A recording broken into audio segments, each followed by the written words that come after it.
My hearing story really starts in infancy, where toxins released by ear infections destroyed part of my high-frequency hearing. It wasn't really a problem. I went through school without a problem. I went through university without a problem. And until my late 30s, I never thought of myself as having a hearing loss.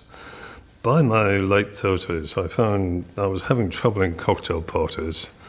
I moved to the fringes of the group so that I didn't have too many other conversations, competing conversations, and I could focus on the one that I wanted to listen to much better there.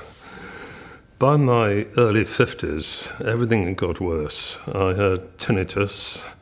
I had my first hearing aid, and the consultant explained to me that with my kind of age-related hearing loss, the little hair cells that send signals into the auditory nerve were progressively failing. And the difficulty of that is that when they all fail, hearing aids no longer work. So at that point, a cochlear implant became the only solution. The impact that this was having was that when I had social limitations, I found it difficult, and eventually I tried to avoid them wherever possible, or else found some useful job that I could do, being a waiter or topping up drinks. But just try not to get into difficult hearing situations. In business, I eventually reached a point where I couldn't use a telephone. I couldn't follow what was being said in a business meeting. And this really made me think very seriously about a cochlear implant. I looked into the future, and what I saw was a situation where I'd be an increasing burden on my family. I couldn't continue in business, and for myself, I couldn't enjoy social situations or many of the things that you need just for normal life. There was an incident that happened in a supermarket where a woman barged past me and then turned around and said rather crossly, "Well, I did say excuse me."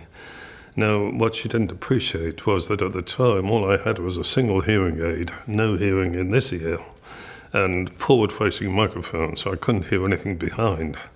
And that is typical of sort of little incidents that happen when you can't hear properly.